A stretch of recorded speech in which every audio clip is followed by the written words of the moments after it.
everyone. So today is the Starship SpaceX launch, number 8.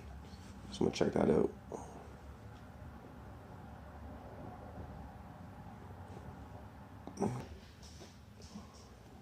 A lot of money. It'd be really sad that that money would likely not stay in NASA. You know, if they cut the funding for SLS, I don't think it would increase other areas of NASA's budget, which would be of concern. You know, it's kind of one of those that's half the pork. Let's see. Go for prop load officially 45. Let me try our clock again, see if I can actually reset that for 5:45. We'll see. Maybe it's just like a. Now it says T-minus 1 hour and 60 minutes when I do that. Let me try this again. We are having some glonky issue. That one is now showing T plus. So we don't have the ability right now to do this. Period. That is so weird. There's something wrong with our clock. Might be metric hours. It's T-minus 2 metric hours. That's what's wrong with our clock. Yeah, I guess we're not showing a clock then until we get that that potential. But that is before launch will go broadcast about T-minus 40 hours. So we have about 20 more minutes before the SpaceX stream starts. Less in 4 years. Ghost Burrito, will I be able to see it in Europe? Most likely no. The ground track would stay. Most likely. It flies basically it goes a little bit south out of Texas, down through the Bahamas, helps fill the blanks and helps us understand all this. You're welcome, Ninja Guy Dan. I'm pretty sure you're the one that I have met before at a ninja gym, maybe, perhaps, maybe. Good to hear from you. Thank you so much. Shrub Show Bobsleigh. Shrub Show Bobsleigh. That, I don't know why that is maybe the best name I've heard today. Go Prop, what's the most important milestone you're hoping for? For sure, I am hoping to see the deploy of payload today. Would be a really good milestone. Once they're deploying payloads, we're only, dummy payloads, we're really close to seeing real payloads and operational missions happening. So, yeah. Let's see here. Falcon's Maze, can I show the Apollo video to a group of students? Of course. That is 100% why I make these videos is to be in the public domain for people to watch them, and especially for students and educational purposes, that's 100% why I make them. So thank you so much for even considering showing it to a group of students. That actually means a lot. Meat Hooks just became a member. Thank you so much. Oh, cool. Martin says that Raptor 300 is being reused. This is part I missed that. I don't know if I got that, but that's good to know. So we do have another reuse of an engine. I missed that. Is there any cargo this time? Yes, there's 4 Starlink dummy sats. Let's see here. Why is it Nightbot? I thought I've literally deactivated Nightbot. Sorry if you're getting muted by Nightbot. We have an overactive drone already, a drone lord already. For the mods, well, thank you so much. There you go, mods. Thank you for your hard work. It is a day today, isn't it? It is a day right now. GiverX became a member. Thank you so much. From Hoi Doge, or Hoi Doi. Hey Tim, do you or anyone in chat know a nice website to find inspiration for spaceflight themed tattoos? Or maybe someone likes to design in chat. That's a good question. I don't know of any spaceflight themed tattoo artists. I still like to talk about, I'm here to talk about rockets. My job is to talk about rockets. Yeah, let's just keep it at that. For several years, they'll need a lot of data to know, hey, this thing is, this safe to this statistical degree. Has this amount of redundancy. Yeah. I think I do Danolo. When Starship launched from the Cape, I think, again, the Cape is really about when will this thing be operational? When will they have a system figured out? I think Pad B being a much more mature launch pad, once they test it out and go, yep, look at that, that is beautiful. It's like, okay, let's go, pedal to the metal, full steam ahead. I think that's when we'll really start to see things happening at the Cape. Especially once they have orbital missions down and they really start to need to up that cadence, I think we'll start seeing the Cape. Just Rad3V, do you have limitations from SpaceX to use their Stream from X? If you don't, why not more split screen stream with your cameras and SpaceX Stream, especially on Ascent? So that's kind of what we do. We literally do split screen. We do split screen stream. The timing gets a little weird because there's an inherent delay between them getting from real photons to it being up in the cloud on X. It takes anywhere from 10 to 15 seconds or whatever it is. Our photons to your eyeballs takes about 10 or 15 or 20 or 30 seconds or whatever the latency is. So there's always a bit of a mismatch there where if we're ingesting a stream, since it's delayed from real time, even if we weren't doing 4K or anything, there would always be a mismatch. So what we do is we typically...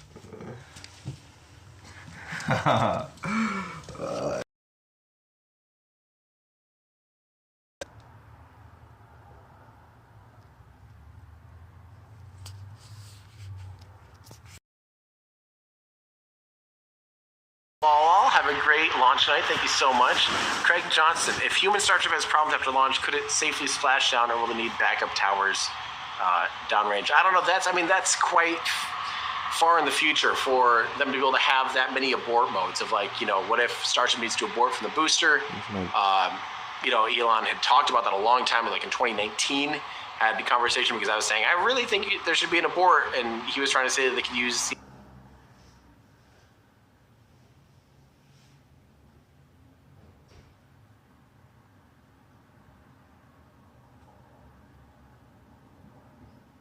Still going.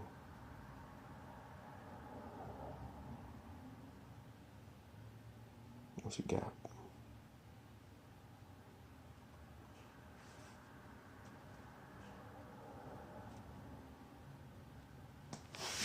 Because I was saying, I really think there should be an abort, and he was trying to say that they could use, the sea level raptors and the vacuum raptors to be able to do an abort even on the pad, and if you run the thrust weight ratio, there's almost no way that could work. So I really would hope that there is a backup, a true backup option, even if it's a separate capsule almost, that ejects. I don't know. We'll see. We will see.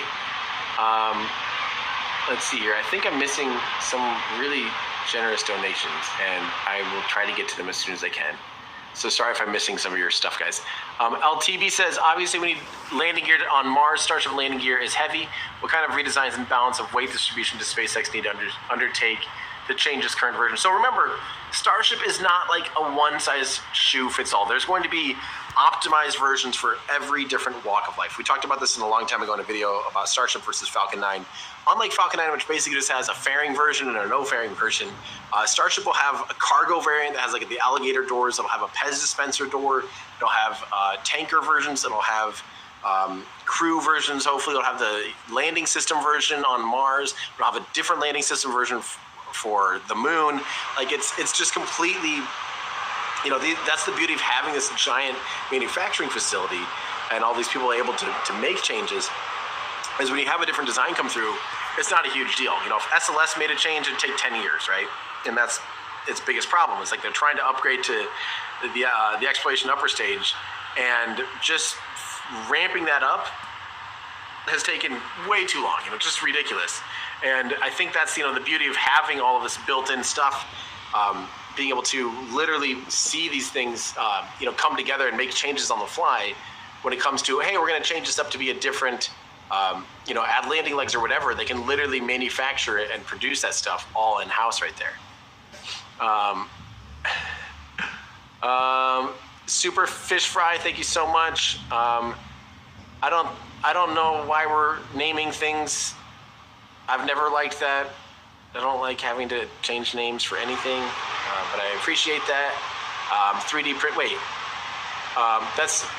Oh, I see. Oh, this is from, okay, Super Fish Fry, thank you so much. 3D printed hardware. Last month I saw the Vandenberg Falcon 9 launch in California from Phoenix. I recorded through my window and posted on the X page. It was kind of awesome to see. Isn't it one of the right conditions? You can see rockets from so far away, especially when they're backlit illuminated. So For rockets launching from Florida, that'd be if it's pre-dawn, like the sun has not risen yet. A rocket launches. This exhaust gets illuminated by the sun to the east, right? So from the ground, it's still dark, but you see backlit illumination of the exhaust is what makes that. That's the twilight phenomena, and it's even better. So it's always better either on the like pre-dawn on the East Coast stuff. You can sometimes get these absolutely spectacular ones. SpaceX is live. Sweet. We will bring in the SpaceX. We will bring in the SpaceX feed here as soon as we can. What were the pros and cons of putting the SQD on the other side of the OLM? Ooh, is this how this works? Let me see if I can push this abbreviation. Hang on.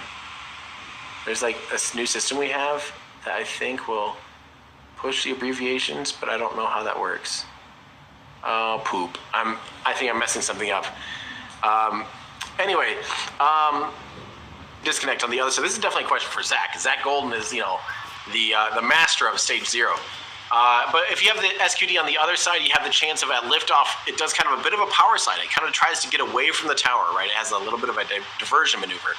If you have something there that it could potentially trip on, if it slides over a little bit too much, then you could have clearance issues if you rotate it 180 degrees. If you put it off to the side, 90 degrees, you hopefully, right now it kind of takes the full blunt of the exhaust. It'd be pretty nice to avoid some of that. So if it was off to the sides, that might be a little bit better way to do that. But you know that they're going to have a more clever solution on pad B, and we will see.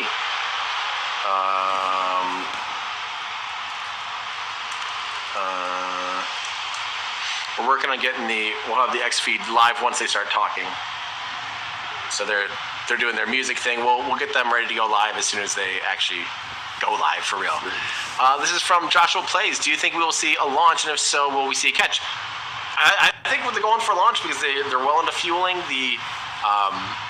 or at least not well into prop load, but the prop load has started, and the SpaceX feed is about to go live as well. So then we'll get real-time updates, which would be fantastic.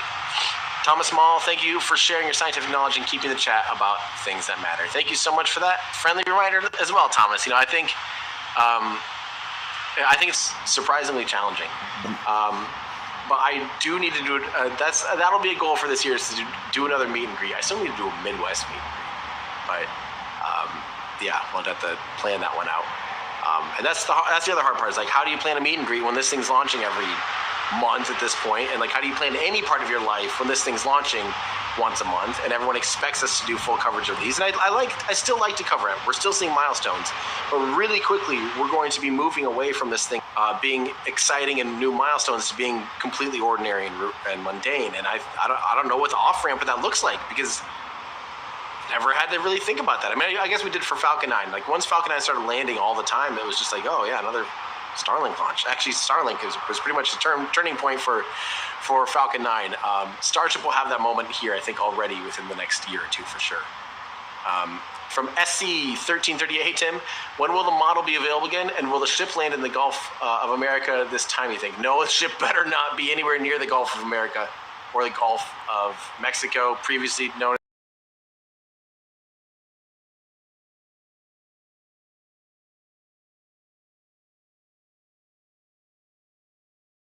if it lands anywhere near there, near the Gulf, I'm just going to call it the Gulf,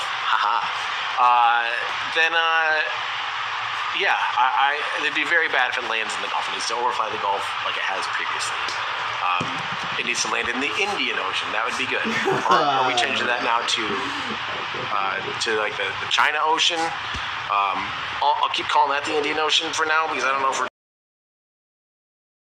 they're ready for all of that stuff. And so they're in quality control. Hopefully they're available in the next month or two. So fingers crossed. Uncle Pice's first-time contributor. Love your content. Society is divided, and most people feel the need to attach themselves to someone else's opinion. And if you oppose, you're the enemy. Very few people think for themselves. No unity. Uncle Pi, thank you so much for your contribution. And I think that's just important, is to realize, like, and I feel this right now literally from both sides. I feel equally pressured by both sides to either conform to, there's only two things right now. Elon's either the actual Lord and Savior Jesus Christ walking on earth, saving everything, or he's the actual Antichrist Nazi Those are the only two things. And I have to be aligned with one of those things. I can't think multiple things or have a more nuanced opinion on the matter at all, or else I'm either a Nazi or I'm denying Jesus Christ. You know, like it's a, wait, what? Like I don't operate that way. I don't have that strong of opinions about things myself. I like to say that this is like a common thing for me, is okay to agree with people that you don't like, and it's okay to disagree with people that you like. And we'll just keep it at that. So thank you so much, Uncle Pi. So let's parlay here. We're gonna watch SpaceX live now and listen in, see if we can learn any information. 9 minutes away and counting down to a liftoff at 5:45 p.m. Central Time today. Yeah, and if you were wondering, yes, that is the pad just behind us. Now, just over 1 month ago, we saw the second ever tower catch of the Super Heavy booster there at that pad. And that was also the first ever flight of the next generation of ship, which successfully lit all 6 Raptor engines and flew for several minutes before contact was lost. That's right. We completed our investigation following that mission, made a number of hardware operational changes for today's flight. We're going to detail all of those in just a few minutes. Important to remember, though, progress in a developmental program like this one, it's not always linear. There's no comparison, though, for putting that flight hardware in a flight environment to learn as fast as possible. And as always, primary payload for Starship Flight Test Campaign is data. The objectives for today's flight will look very similar to Flight 7. We're planning to deploy simulated Starlink satellites and fly a range of experiments. We've moved a number of tiles from ship. We've removed a number of tiles from the ship for re-entry testing. We will also intentionally be stressing the flaps during re-entry so we can test the limits of ship before we get ready to attempt future ship catches. So two major parts. We've got ship. That's the fully reusable upper stage powered by 6 Raptor engines. And then we have the Super Heavy booster that's fully reusable first stage with 30 in it. Super Heavy, the most powerful rocket ever flown, designed to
Housekeeping.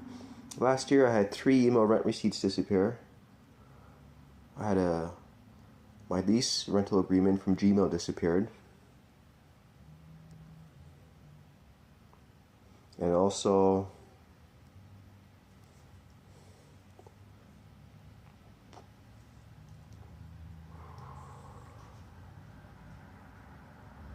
back in 2019, $1,000 invoice for Microsoft Outlook. I don't believe it.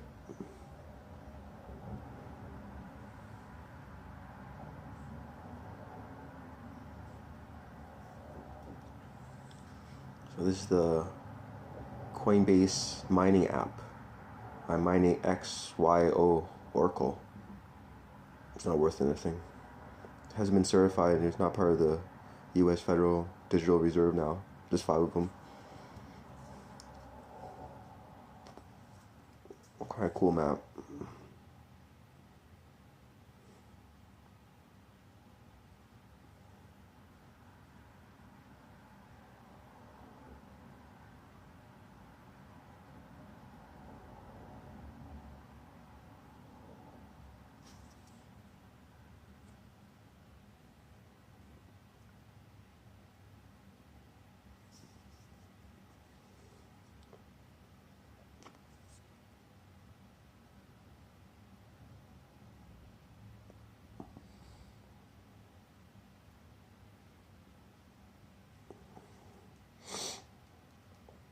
mining away.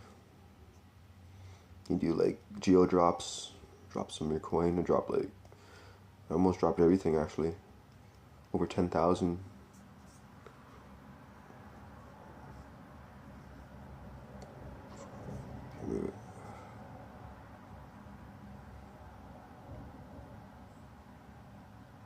I have another one going. This might take a long to load. Not gonna load. Bad Wi-Fi connection.